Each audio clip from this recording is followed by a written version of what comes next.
Good evening. I will call the July 15th council meeting to order. Second item on our agenda is roll call. All those present have reported as such on our voting system here this evening. Thank you for being here, and welcome to those watching from home. The third item on our agenda is the Pledge of Allegiance, followed by a silent prayer in lieu of invocation. I invite you to please stand.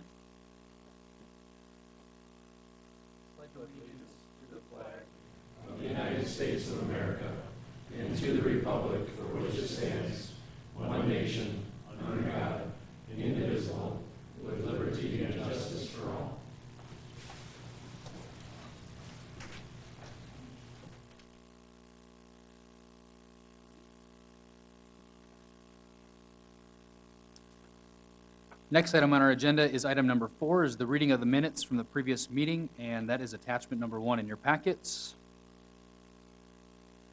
Council members, what are your wishes regarding item 4? Dispense with reading, place on file. We have a motion. Is there a second? We'll do a voice vote. Motion and a second. Second. Any discussion? Seeing none, all in favor, signify by saying aye. Aye. Opposed? That passes. Item number 5 is the explanation of the visitor speaking procedure. Those wishing to address the body this evening may do so after being recognized by myself or a council member, in which you'll have 5 minutes to do so on an item that appears on our agenda this evening. We do not allow, based on previous rules, to allow people to address the body on items that do not appear on the agenda. Item number 6, my report. Good evening, alderpersons, staff, and residents here or watching from home. As with previous month's reports, my goal is to highlight some of the many events or many items that crossed my desk or partake in since the last council meeting. Just over a week ago, on the 25th, I held an all-employee meeting for all rapid improvement report out. 2 of the reasons for the meeting were significant, or of significance include, first, it marked almost exactly 1 year from the launch of the Rapid Improvement Initiative, where we have since provided the opportunity for over a quarter or 25% of our employee base to be trained in operational efficiency, the Lean Six Sigma methodology specifically. Second, it served as a recognition of the progress that project teams have had with improvement projects from the beginning.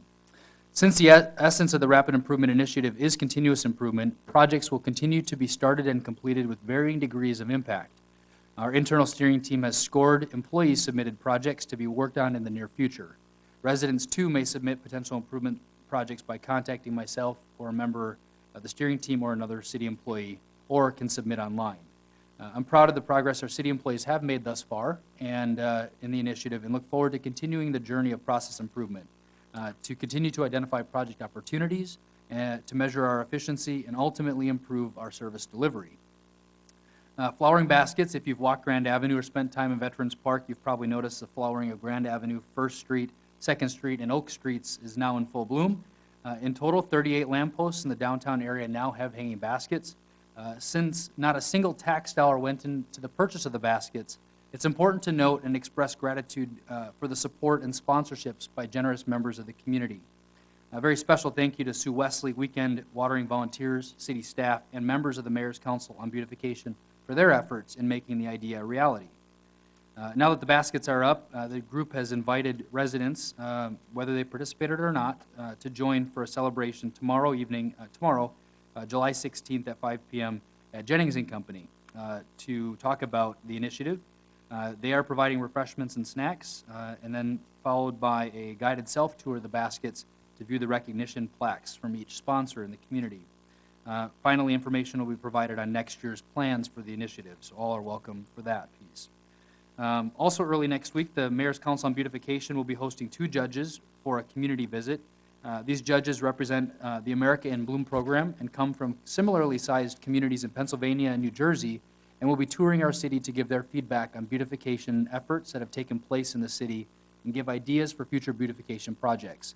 There will be opportunities to meet with the judges for lunch or dinner, and if a city council member would like to join for lunch or to meet the judges, please let me know. We've got a full itinerary we can share with you of their visit. On July 4th, and continuing the tradition of hosting one of the finest fireworks display in the area, I would say we again witnessed a spectacular show. The event went off wonderfully in large part to awesome weather, The display, I would mention, would not be possible if it were not for a combined effort of the community, our city employees, and the Teen Fireworks Committee, who was able to raise and surpass their $18,000 fundraising goal with donations from area businesses and individuals, ensuring that our city has one of the best fireworks shows in the area.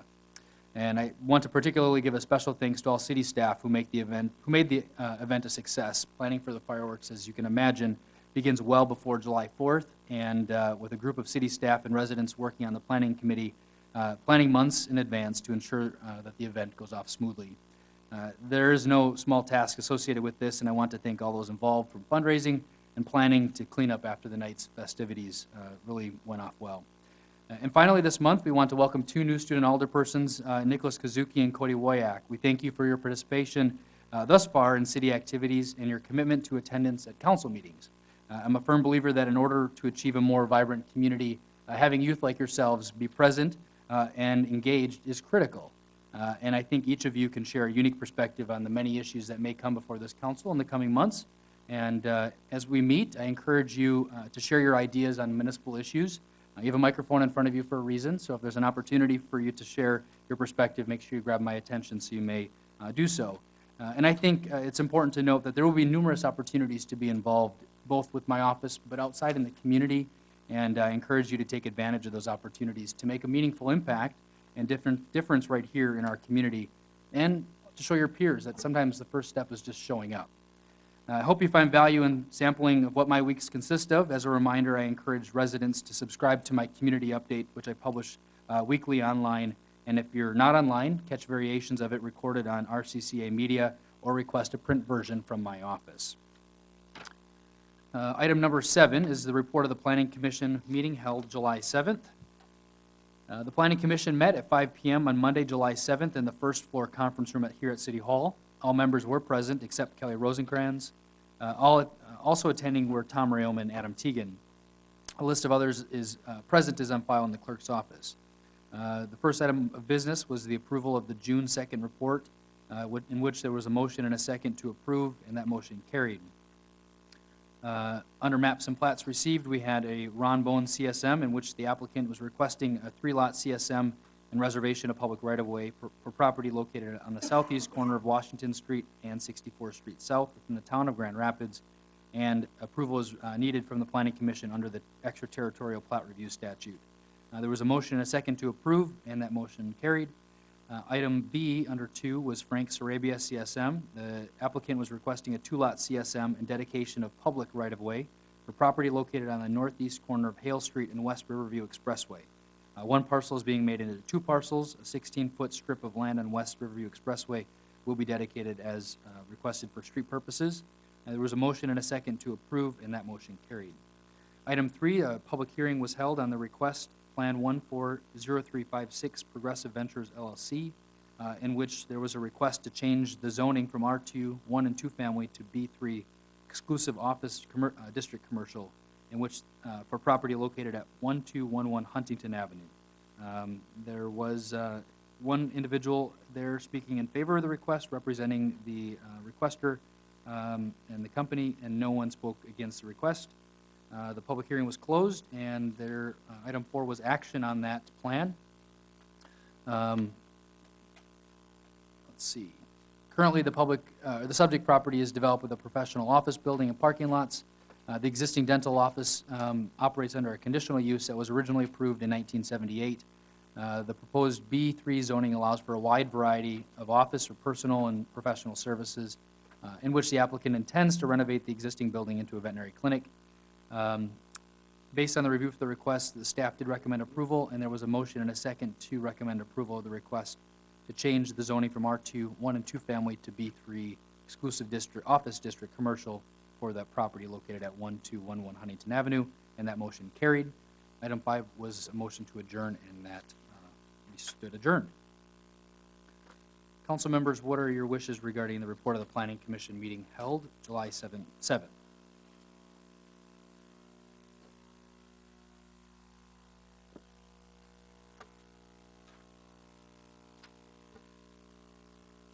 Alderperson Kirkpatrick. Make a motion to approve as presented. A motion, is there a second? We have a motion and a second, move into discussion. Any discussion on the report? Seeing none, please cast your votes.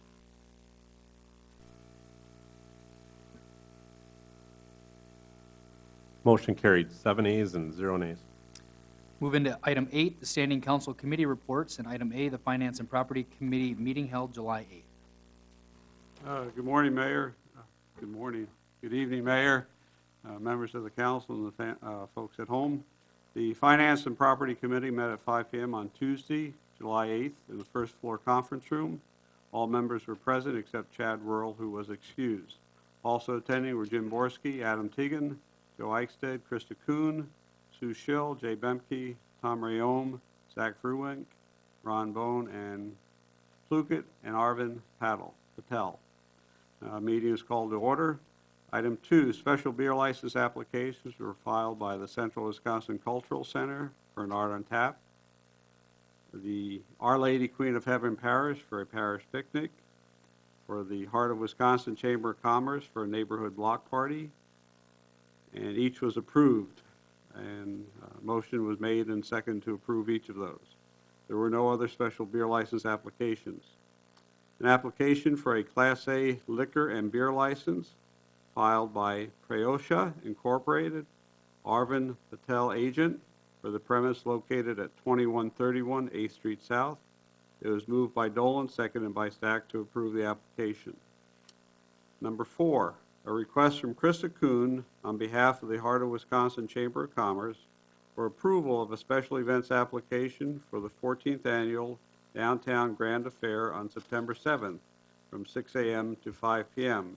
to include vending and closures of the following streets: Grand Avenue, 3rd Street South to 3rd Avenue South, Grand Avenue, 3rd Avenue South to 4th Avenue South, Johnson Street, 1st Avenue South to 3rd Avenue South, 1st Avenue South from West Grand Avenue to Johnson Street, and 2nd Avenue South from West Grand Avenue to Johnson Street. 2nd Street South from Oak Street to Grand Avenue, 2nd Street South from Birch Street to Grand Avenue, 3rd Avenue intersection to be barricaded but not blocked by vendors. It was moved by Stack, seconded by Dolan to approve the request for the street closures list amended as follows. Motion carried. Grand Avenue from 3rd Street South to 3rd Avenue South. The Grand Avenue, 3rd Avenue South to 4th Avenue is removed. Johnson Street from 1st Avenue South to 3rd Avenue South remains. 1st Avenue South from West Grand to Johnson Street remains. 2nd Avenue South from West Grand Avenue to Johnson Street remains. 2nd Street South from Oak to Grand remains. And 2nd Street South from Walnut Street to Grand Avenue as amended. And 3rd Avenue intersection to be barricaded is removed. Item 5, a request from Sally Wiley of Labor Day Committee for approval of a special events application for Labor Day celebration on September 1st from 11 a.m. to 6 p.m. at Robinson Park. It will include vending and a special beer license. It is moved by Dolan, seconded by Stack to approve the request. Motion carried. A request for Amber Malinsky, Wood County Breastfeeding Coalition, for approval of a special events application for a 5K for breastfeeding on August 13th from 7 a.m. to 11 a.m. to include street closure of 1st Avenue South from Johnson Street to 3rd Avenue South. It is moved by Stack, seconded by Dolan to approve the request. Motion carried. A request from Chris Statz, Central Wisconsin BMX Club Incorporated, for approval of a special events application for September 5th through 7th, 2014, for a Badger State National BMX event. A request that the East Side compost site be closed on Saturday, September 6, 2014. It was moved by Stack, seconded by Dolan to approve the request. Motion carried. Item 8, a request from Pete Leeshowers, owner of Johnny Rapids Inn, 2610 8th Street South, for a 3-day premise extension to include the area west of their building to the westerly property line and the north-south property lines on July 19th from 9 p.m. to July 20th at 2:30 a.m., and July 20th from 9 p.m. to July 21st at 2:30 p.m. for a water ski weekend event. Moved by Stack, second by Dolan to approve the request. Motion carried. A request from Dave Laspa, city engineer, for up to $50,000 in additional funding to repair concrete pavement blowups. Jim Borski explained the reason for the request. There is only $6,300 left in the account to cover repairs. It was moved by Stack, second by Dolan to approve the request. Motion carried. Item 10, a request from the Elks Club to purchase a portion of parcel 34-02521. Planning and Development Director Adam Teagan recommended that the Elks Club pay for a certified survey map. The club has agreed. It was moved by Dolan, seconded by Stack, to approve selling of a portion of parcel 34-02521 to the Elks Club, Wisconsin Rapids Lodge number 693, specifically the area of land between the sidewalk and their current property line, for the amount of $1,000, with the Elks Club paying for the certified survey map. Motion carried. Item 11, a request from Jim Neitzel, wastewater treatment plant superintendent, to purchase a dry polymer skid. Jim Neitzel explained that this will replace the liquid polymer system with a $20,000 a year savings. It was moved by Dolan, seconded by Stack, to purchase an XL feeder at a cost of $44,390. There will be a 2.5-year payback on that. Motion carried. In addition to this item, number 12 was a resolution to amend the 2014 Wastewater Commission budget to purchase the dry polymer skid. It was moved by Stack, seconded by Dolan, to approve the following resolution, which follows. And whereas the amount and cost of liquid polymer used in the wastewater treatment process has escalated over the past number of years, and whereas in an effort to bring the polymer cost under control, a test pilot program utilizing dry polymer instead of liquid polymer has resulted in an estimated annual savings of $20,000. And whereas to fully implement the new dry polymer process, a dry polymer skid must be purchased. However, the funds to purchase the new dry polymer skid were not included in the 2014 Sewer Utility Fund budget. In order to begin realizing the annualized savings of the new process, it is recommended that funds in the Sewer Utility Fund reserves be utilized to fund the purchase of the dry polymer skid. Now, therefore, it be resolved by a 2/3 vote of the Common Council of the City of Wisconsin Rapids that the 2014 Sewer Utility Fund budget be amended as follows. The revenue fund balance applied, an original budget of $104,814 is increased to an amended budget amount of $149,154, which is a change of $44,340.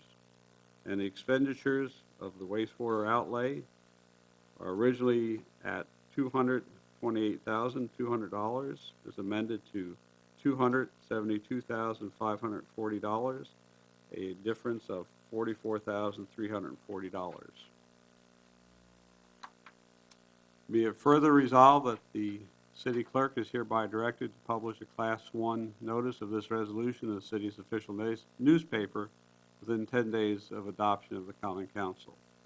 Item 13, beverage operator license application. It was moved by Dolan, seconded by Stack, to approve those listed.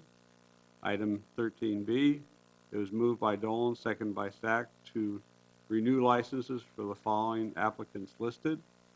Item C, 13C, there were no applications recommended denied by the police department. Item 14, in open session, a motion was made by Dolan, seconded by Stack, to go into closed session under section 19.85, parent 1, parent E of the Wisconsin statutes. Roll call vote taken. Motion carried with all members voting in the affirmative. In closed session, the committee discussed with city staff the strategy and negotiation parameters to be used in the acquisition of certain property for development. Please note, any final action for the approval of the purchases of any parcel of property will be brought back to the committee. Adam Teagan reviewed the plans with the committee and explained the reasoning for the proposal. Specific strategies and negotiating parameters were discussed. It was moved by Dolan, seconded by Stack, that city staff pursue negotiations with property owners for development opportunities under the parameters discussed. Motion carried. Audit of the bills, item 15, 16 adjourned. There being no bills to audit and thus no reason to return to open session, it was moved by Stack, seconded by Dolan, to adjourn in closed session at 6:20 PM. Motion carried. James Stack, chairperson, Terry Dolan, secretary. With that, Your Honor, I move for adoption of these minutes. We have a motion. Is there a second? We have a motion and a second. Any discussion? Alderperson Kirkpatrick, please. Thank you. I guess Tim, since Jim's not here tonight. The, item number 9, or I'm sorry, yes, item 9, not Jim, Dave. Whatever. Where's the additional coming from for that item? This was referencing the $50,000 additional for the streets repairs? Yeah, in the Public Works Construction Fund, there's ample reserves to cover the additional 50,000. Okay. And item 12, I might be remembering this incorrectly, but is this helping to kind of chip away at that deficit that we're going to start running, or we are running on the wastewater side of things? Oh, I mean, is deficit as far as what we apply in the budget for reserves to Right, balance right, it, basically? right. Yeah, I mean, obviously, this would result in savings to the chemical line item in the budget of roughly $20,000 How to help far close out that of whack gap. is that still? Hmm? How far out of balance is that yet? Because I know it was, Yeah, for the 2014 budget, we applied about $104,000 of reserves to balance the budget. okay, so we'd, somewhere around the 85 range if we're in the same line this coming year as we were the last? Right. Did this development or this proposal come as a direct result of that? Jim?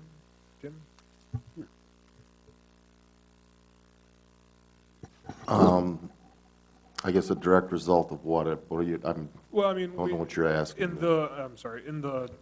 in the budget, there's always an operating cost. It's always a lot higher operation than what we take in revenue for the plant. As, you know, Tim had, what, 104,000 that we shore up out of reserve account or whatever it is. Maybe if the mayor knows exactly which account this is, but I mean, did this proposal that you came up with here, by going with this other system and saving 20 grand a year estimated, did this proposal come from seeing that running deficit? Well, I would maybe interject that it didn't, not as a direct result, but there was a skyrocketing cost to polymer application at the plant, and this became a result of a pilot that was developed to try a solution there to control the cost of the polymer addition. So, and I'd ask Jim maybe to add, but essentially this is producing a payback of that solution. We're applying dry instead of liquid polymer, and as a result, it's cheaper. So I guess I would maybe ask Jim, but ultimately it's aiding in that. Right. But, you know, in terms of plant operations, but in terms of any additional process improvement, I mean, that's kind of still ongoing and related to the polymer addition, but this is one of the techniques that's been identified to fix it. Yeah, and the one thing that I and the staff there can do is cut expenses, and this is one way to do it. You know, we can't just raise revenue whenever we want, but we Right. can cut expenses by doing things such as this, and that's what it's pretty much all about. Sure, yeah, and I guess I do remember, you know, the discussions regarding the polymers in the past, but I just wasn't sure if this proposal was a direct result of, obviously it's from the polymers, but it has a nice kickback from that also. Yeah, anywhere you can save money, you know, you gotta try it. Appreciate it. Okay, any other discussion? Seeing none, we'll move into a vote. Please cast your ballots.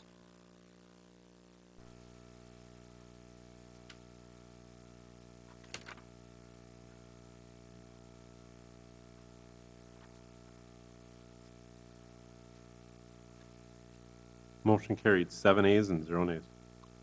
Item 8, under item 8, item B, Public Works Committee meeting held July 1st. Alderperson Rayo. Thank you, Your Honor. Public Works Committee met at 5:30 PM on Tuesday, July 1st, 2014, in the City Hall Conference Council Chambers. All members were present. Also attending were Mayor Verwink, Dave Lasp, and Joe Eichstadt. A list of others present is on file in the clerk's office. Item 1, the meeting was called to order. Item 2, a request from the Wisconsin Rapids Area Habitat for Humanity to have the city install sanitary sewer and water leads into their property located at 1120 2 Mile Avenue. Aiden Ward and John Neidhold represented Wisconsin Rapids Area Habitat for Humanity were present for this item.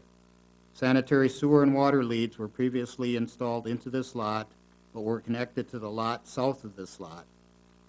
A motion was made by Andrew, but was withdrawn. A motion was then made and seconded to have city crews install the sanitary sewer and water leads and refer to the Finance and Property Committee. The group's request for consideration of the waiver of the cost. That motion carried. Item 3, a request from Fred Seamers, President CEO of River Cities Bank, to conduct a traffic study for the intersection of Lincoln Street and Riverview Expressway to explore the feasibility of installing left turn arrows on Lincoln to improve traffic flow and safety. No one was present for the item. There was a motion and a second to approve the study, and the motion carried. Item 4 was a request to conduct a traffic study for the intersection of First Street at Riverview Expressway to explore the feasibility of installing left turn arrows on the southbound 3rd Street South to improve traffic flow and safety. There was a motion and a second to approve the traffic study, and the motion carried. Item 5, a request from Sharon Bauer of Encourage Community Foundation, 478 East Grand Avenue, to obtain a mirror for their parking lot exit onto East Grand Avenue to be able to view pedestrians who may be walking or biking along the sidewalk because their building goes right up to the sidewalk and blocks the view. No one is present for the item. There is a motion and a second to install the mirror on street right-of-way with the foundation bearing the cost, and that a motion carried. Item 6, a referral from Park and Rec for a bike route network using on-streets routes to parks and schools as part of a complete streets program, including the following items.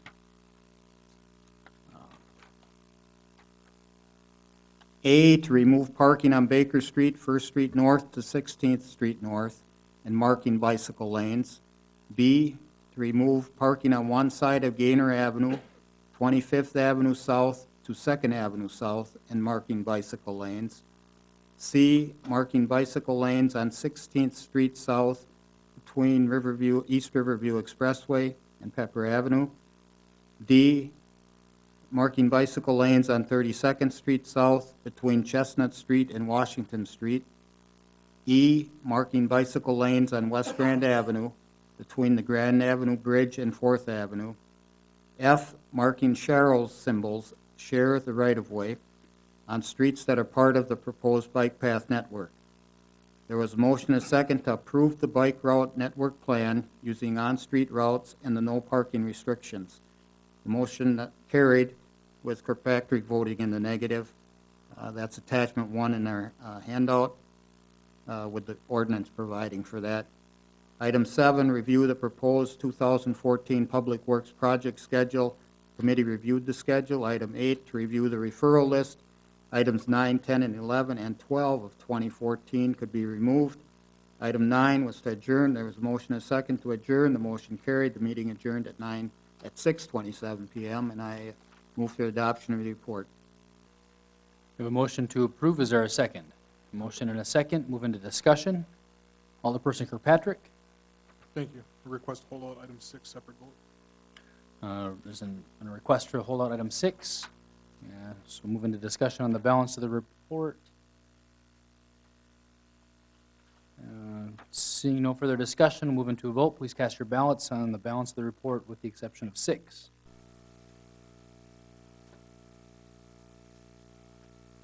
Motion carried, 7 ayes and 0 nays.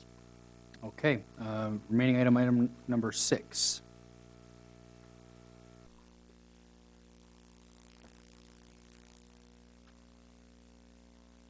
I'd entertain a motion on that item.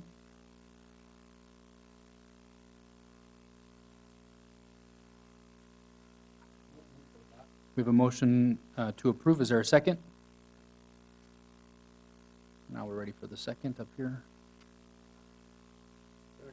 We have a motion and a second. Alderperson Kirkpatrick? Thank you.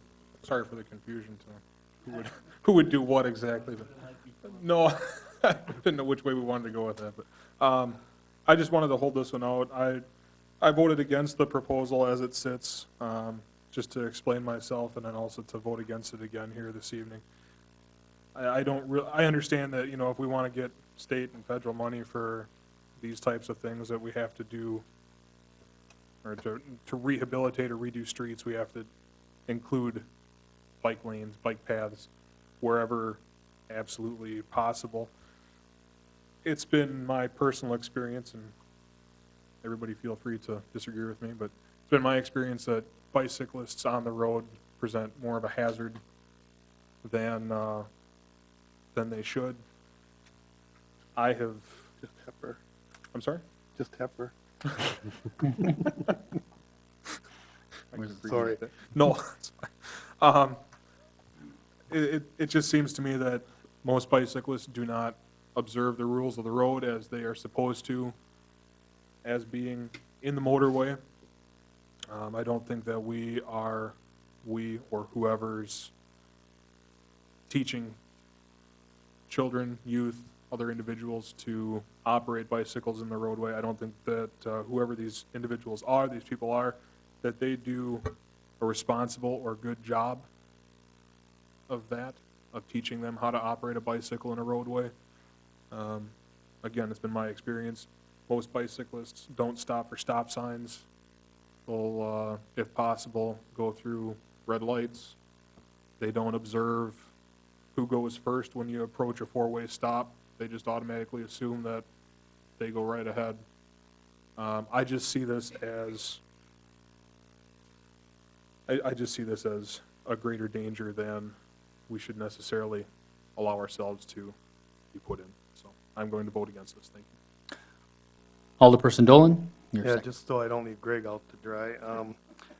I actually live in this area where some of these are going to be, and I guess the 16th Street to the East Riverview Expressway kind of concerns me because it's the high school. I don't know, maybe Kurt can comment. Is that a big issue, Kurt, or parking? I don't think it is parking-wise, but I don't really think that it is. I mean, I have to think that through a little bit more, but I don't think it'd be an issue. okay. That was my only thought. There's not a lot of, there's some on-street parking there, but not a lot.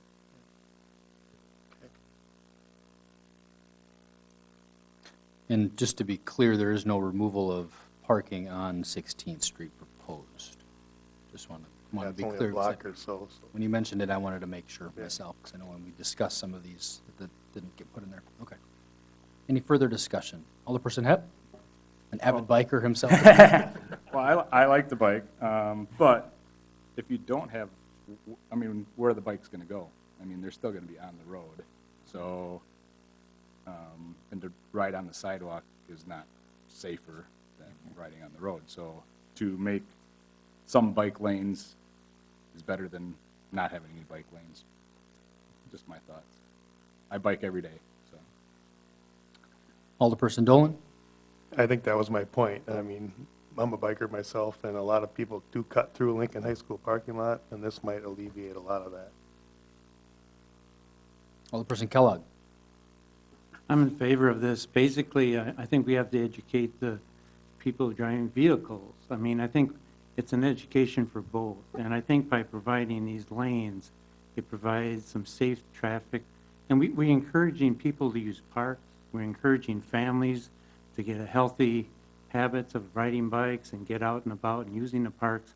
I think it's educating of both. And I think the police department does a fine job in working with the elementary students at respective schools, and this will be part of that.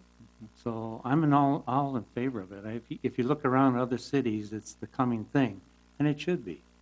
So I just want to make that comment. Thank you. Any other discussion on that item? I would add, too, is refer to the Park and Rec Commission initially on the Complete Streets program. The premise is the fact that many think that streets are created for motorists, when in fact, streets are created for all users, whether they're pedestrians, bicyclists, or motorists. So I think there's maybe a learning component that has been touched on already, but I think that if anyone has been to municipalities in the area or outside of the area, recognizes that there's definitely an emphasis on alternative modes of transportation, and one such way is to accommodate them safely on streets with some sort of lane or some sort of indication that bikes also use the streets, and that's where the painting of the Sharrow symbol comes into play, too. Okay, any other discussion, final discussion? Seeing none, we have a motion to approve item 6. Please cast your ballots.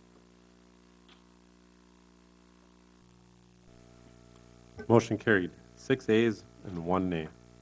Item C under item 8 is the Human Resources Committee meeting held July 1st. Understand Alderperson Furkey is going to be reading that report. Good evening. The Human Resources Committee met at 4 p.m. on Tuesday, July 1st, in the third floor conference room at City Hall. All members were present. Also present were Beth Lukanowitz, Dave Kirkman, Debbie Nash, Sue Schill, Mayor Bruink, and Scott Young. The meeting was called to order at 4 p.m. by Alderperson Whirl. Consider a request from the fire chief for out-of-state travel to Minnesota for 4 employees to attend Image Trend Conference on July 16th through the 18th. A motion was made by Hepp, seconded by Furkey to approve the request, which has been budgeted. Motion carried. Consider a request from the mayor to approve a paid internship. A motion was made by Whirl and seconded by Furkey to direct the mayor to continue pursuing the internship, define the projects for the intern, meet with the candidate, and come back to the committee for approval. Motion carried. Item 4, we reviewed and for possible approval the following policies with the item A, group insurance, and that was held over from June 3rd, and item B, retiree insurance benefit, also held over from June 3rd. Americans for Disability Act, see attachment 1. Appearance and hygiene, see attachment 2. Deferred compensation, 457B plan, see attachment 3. Policy F, equipment use, see attachment 4. Policy G, memorials, see attachment 5. Policy H, parking, see attachment 6. Policy I, residency, see attachment 7. And policy J, solicitation and distribution, see attachment 8. A motion was made by Whirl and seconded by Furkey to hold over the group insurance and the retiree insurance benefit policies as requested by the finance director. That motion carried. A motion was made by Furkey, seconded by Whirl, to approve the policies C through J with the following revisions. See the attached policies. Policy F, equipment use, add to include parades and Labor Day picnic. Policy G, memorials, change the amount from $25 to $35 to the new amount, $35 to $45. And policy J, solicitation and distribution, to include the fire department MDA boot drive. In open session, number 5, in open session, the committee will go into closed session pursuant to Wisconsin statutes 19.85, 1E, deliberating or negotiating the purchasing of public properties or investing of the public funds or conducting other specified public business whenever competitive or bargaining reasons require a closed session. A motion was made by Hepp, seconded by Furkey to go into closed session as noted above. The roll call vote was taken with all voting in the affirmative. The motion carried. In closed session, as noted above, the committee discussed the collective bargaining strategy. The committee meeting adjourned in closed session at 6:17 PM. And I would ask that the council would approve these as stated.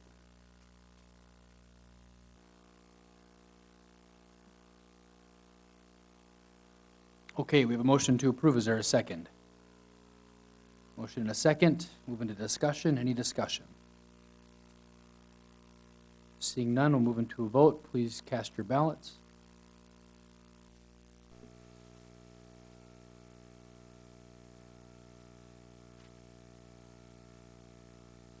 Motion carried. 7 ayes and 0 nays. Item number 9, under miscellaneous reports, item A is McMillan Library Board of Trustees, held May 21st. Item B, the Housing Authority, held May 21st. Item C, Park and Rec Commission, held June 4th and June 25th. Item D, the Police and Fire Commission, held June 10th and 11th. Item E, the City Treasurer's Monthly Report for May. Item F, Waterworks and Lighting Commission. Item A was a regular meeting held June 11th. B, Buildings and Grounds Committee, held June 25th. Item C, a special meeting held June 25th. Item G, the Wisconsin Rapids Fire Department Monthly Organizational Summary for June. Item H, Zoning Board of Appeals, held July 8th. Item I, Wastewater Treatment Commission, held July 2nd. Item J, the Airport Commission, meeting held July 2nd. Council members, what are your wishes regarding those reports?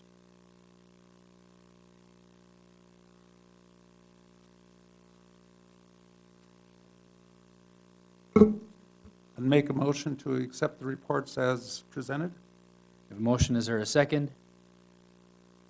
We have a motion and a second to approve. He's asking for your button. Shane said it won't move forward. Okay. Any discussion on the reports? Alderperson Rayom, you're first. Thank you, Your Honor. Well, I agree with that, what we're going to do here, but I just want to make a comment, if I could, about Nats Park and Rec, just to thank the commission for the 2 parks that they went to, Legion Park up along the river, with the action that they took there, with the recommendation from the Heart of Wisconsin leadership. That was their project. And the other one was Poplar Springs Park, which is in my district.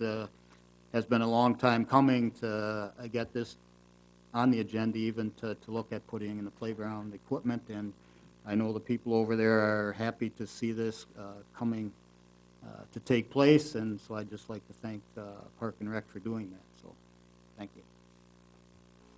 Agreed, and I think there's an opportunity for residents to participate in the park improvements once the equipment arrives. I would add that plug, Tom, to your comment as well. Alderperson Kirkpatrick, you're second. Thank you. Item number 7 on Park and Rec of June 25th. And maybe I just haven't been reading these as closely as I should have been, but it says update on Sculpture Park by Mr. Jim Lucas. I guess this is the first I was really noticing this, but I'm not going to say that a sculpture park is the most revolutionary idea, but that's not always a bad thing. I think this is, find a good place for this, and I think it'll be an interesting and fun addition to some of our city parks, wherever we would choose to put them. So I really hope that they can come up with a good location. And the other thing, Scott's staring at me, which is good, because I'm going to ask him. The library board, did you go to this meeting back in May? And I just want to read this for the terrible posterity of what this really says. Old business. Mr. Jacobs inquired as to the cost of the books that were damaged by a patron, an individual, no name given, and whether other libraries had been notified about this individual. Mr. McCabe reported the cost of the damages at just under $10,000. This cost is not covered by insurance. My God.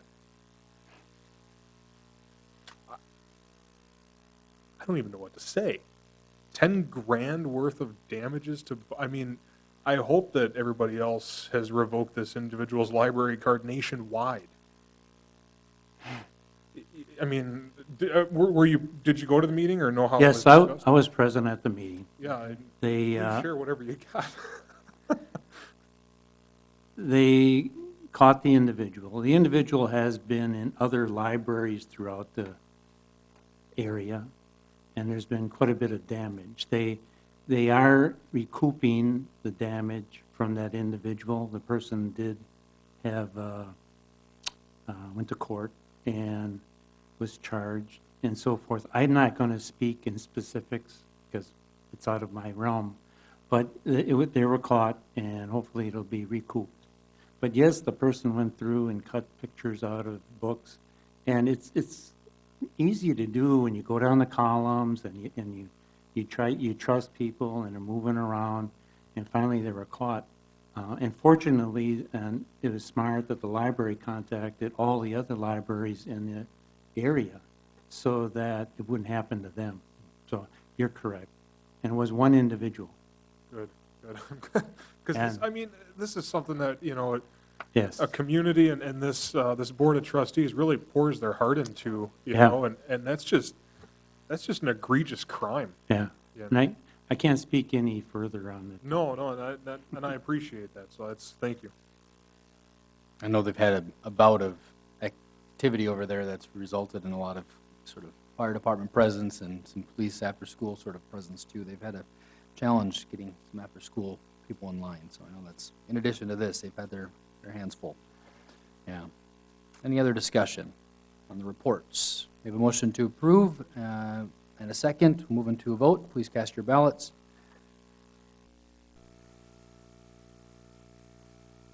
Motion carried, 7 ayes and 0 nays. Item number 10, items for new business at the August 19th council. There isn't anything under that item. Item 11, ordinances. Item A is a second reading of an ordinance which would allow residential property owners to keep up to 4 chickens in the city, which is attachment number 2, in which I understand there's been a few minor edits since the last time it's come before this body. Alderperson Stack. Thank you, Your Honor. Find another button on here. Reading through the ordinance, just a couple things came up.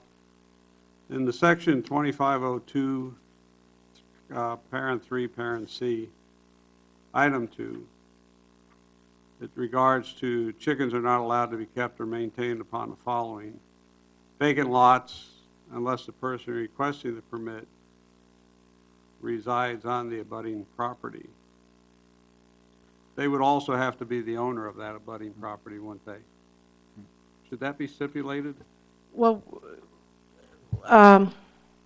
no, because we only give permits to property owners. So you couldn't go on someone's vacant lot and try to get a permit for property you don't own. So by doing an address check, you're eliminating that possibility. well, right, the people who come in to request a permit have to be the property owner. So if they want to put it on a vacant lot, they're going to have to be the property owner, and then they're also going to have to be the property owner of the abutting property. Okay. And D, just below that, D2, the notification of abutting property owner shall not be required for renewal of a permit as long as the permit is kept current and does not lapse. And what about if the abutting property was sold? Would the new owner have to be notified? Not under this, no. Okay. Right, no. All right. And then, as I spoke to last month, chickens belong in the country, on a farm. And another item that came to mind as I talked with other people about this, I had a few against it, as of course some of you also may have had, but this is a minority situation, and by that I mean that the ordinance is a result of a proposal by one person, a couple people, going to the city, as is their right. However, at the same time, something like this, which is a major change from what has existed, which is that the licensing of dogs and cats which are considered standard household pets, things that people will have in a home, this could have gone to a referendum to ask the city, throughout the city, how they felt, because we do have a fall election. That's all I wanted to say. Thank you. Alderperson Kellogg, you're next. I realize it was a minority request, but if you look at the trends throughout the state, throughout the country, it's quite common to request this ordinance. So you could have 10 people here, 100 people here, 200 people here. I think you'll find that it's the coming trend that you'll find. And so I don't look at it as being a minority request or not. I look at it as being a fair and realistic request for the city to have. It's in every other adjacent city that we have around us. So, Thank you. Alderperson Kirkpatrick, you're next. Thank you. And I don't want to hold this up for, another meeting, but Sue, you had sent us a memo with, I believe it was the attached changes to the ordinance. Does that in any way affect, I mean, it changes the ordinance, but I mean, if we pass it tonight, is that still considered the second reading, or is that a first reading then, or? No, this would be the second reading. Okay. If there were minor changes, if I decided to bring a horse ordinance, change it to a horse ordinance, maybe we'd have an issue. Okay. I just want to make sure. But no, it's fine. Okay, thank you. Were you finished? I'm sorry. Alderperson Stack. you're next. Thank you again. Back to Mr. Kellogg. The fact exists that not all communities have passed an ordinance when it's been presented. I understand that there are some who have said no to such an ordinance, and that's how the boat floats. Thank you. We don't have a motion. We have begun discussion. Alderperson Kirkpatrick. I'll make a motion to approve the ordinance as presented. We have a motion to approve. Is there a second? We have a motion and a second. Any further discussion? Seeing none, please cast your ballots.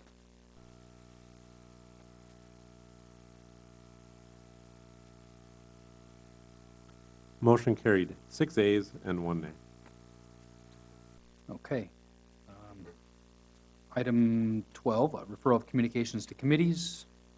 Nothing is listed. Anybody have any? Alderperson Kirkpatrick, please. Thank you. Jim, I spoke with you earlier this evening before we began. I just wanted to make a referral to finance regarding discussions that have been ongoing between the city and property owner Mr. Nelson of the Mead Witter Block for facade rehabilitation, if that could be taken up at some point in the future, and if those individuals that this would pertain to would be notified so that they may come down for that. Thank you. Okay. Any further referrals, communications? Seeing none, we'll move into item 13A. Since there was, item 14 was not held out of the Finance and Property Report, as would be the standard practice, we would now have that option to go into closed session. I guess I would open, if anyone, those that didn't know that process, had wishes to go into closed session, we still have that ability at the end of the meeting. If not, then I'd entertain a motion to adjourn.